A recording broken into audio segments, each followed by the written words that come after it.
Salam, bu günlərim ayın 12-05-2026-cı tarixdir. Bu günlərim günlük vlog çəkirəm. Bəli, bu arada kanalıma like atıp abone olmağı yadınızdan çıxartmayın və bildirimləri də açın. İndi isə rus dilindən tapşırığım var, onu yazacağım və siz də mənə işləyəcəksiniz. Əslində danışıqda rus dilindən bizdə. İndi mənə deyir ki, onsuz suallar hazırlayın. Mən də təbii ki, köməyinə çatacağım. Yəni Cimini ya da ChatGPT-də mən burada ChatGPT-dən mənə keçən sualları Azərbaycanca yazın, sonra rus dilində tərcümə edə bilməsəz, kömək ala bilərsiniz. Bir vasitədən onun üçün indi mən də belə bir ChatGPT-dən suallara kömək alacağam. Mən əslində rus dilində danışa bilirəm, ancaq bu danışıq olduqca, yəni bizdə həftədə 2 dəfə danışıqda, həftədə 2 dəfə də belə şey adi tam şeydə tapşırıq üçün elan olunur. Rus dilinin onlayn hazırlıqda qəşəng. İndi ChatGPT-dən kömək alacağım. Bu cür yazdım. 5 tane demişti. Benim de cevabım yani tapa bilmedim. Onun için o kaldı. Bundan nereden soruşacağım? Çünkü burada musiki falan aydın olmadığı için ben onu yapmayacağım. Şimdi ise ben tanışlık barədə yazacağım. Özellikle bunu kırmızı.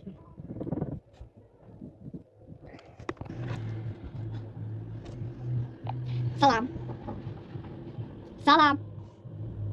Dersimi yazdım. Tarixə İngilizcə düşmüşəm. Dəhliyə biraz gözləyəcəm və dostumu gözləyirəm. Həmişə üçün birinci mən düşmüşəm. Sözüm yoxdur. Bir sözlə çox belə bir yer tapdım. Oturup burada gözləyəcəyəm burada. Hello. Və yenə bildiyiniz kimi Əsma məni tam 10 dəqiqə gözlətdi. Nə az, nə çox. Həmişə belədir, mən onu gözləyirəm. Və bir uşaqdan fırlatdı top. Uşağa deyir ki, şeydir, topu mənə verməsən pul verim. Mən öyle şey demişim, niye yalan deyirsən? Nəysə, biz indi voleybol oynayacağıq. Yes, voleybol oynayacağım. Evet. Ben oynayacağım. Aha. Çıxdım evə, biraz daha dərs oxudum və düşdüm aşağı. Online dərsim link atılana qədər mən aşağıda fırlanıram. Gəldim, hava soyuq idi. Tezdən götürdüm və düşdüm aşağı. Online dərsim var idi, getdim, ona qoşuldum və təzədən gəldim. Çünki dostlarım mənə evdə rahat qoymur. Yay sezonunda açıq elan, yəni məhlə sezonu açıq elan eləyirik. Burada dostlarımla biraz gəzişirik. Ən sevdiyim şey dostlarımla biraz gəzməkdir. Ondan sonra burada yolda yarda qoyub gedirəm. Burada biraz gedirdim, yer tapmışdım oturmağa, çox gəzdiyim üçün, yəni bir şey olmadı. Nəysə, getdim oturmağa və məndən qabaq bir-iki nəfər oturduğu üçün mənə yer qalmadı. Mən də gedirdim. Bizim məhəllə çox geniş olduğu üçün hər yerdə skamerika var.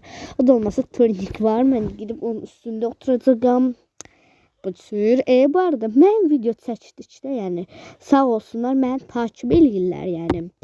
Təşəkkürümü bildirirəm onlara və hər zaman yəni mənim yanımda olurlar.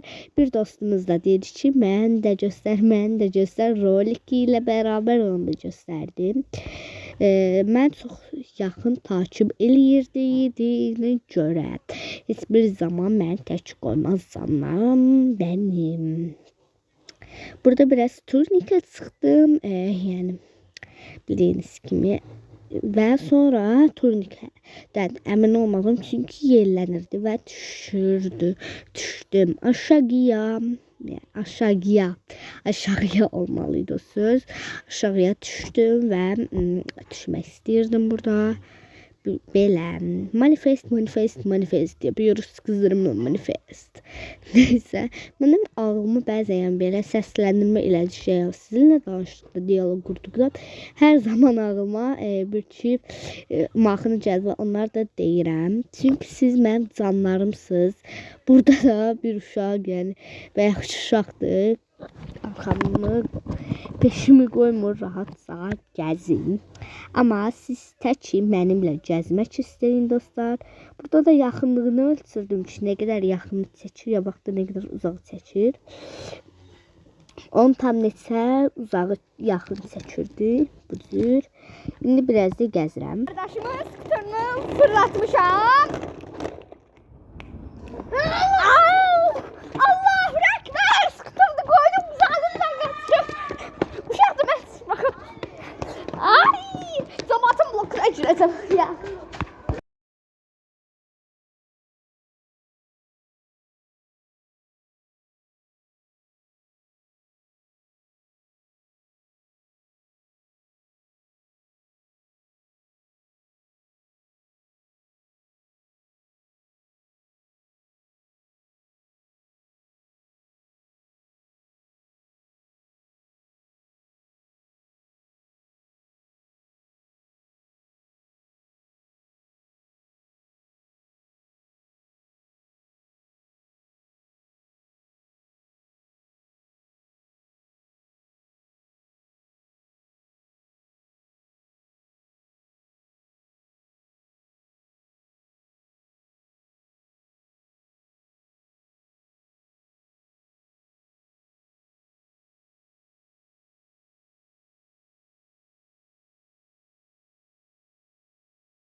Və dostlar, hələ də kanalıma abunə deyilsə, abunə olub like atmağı yadınızdan çıxartmayın. Sizi çox sevirəm və sağ olun. Paka.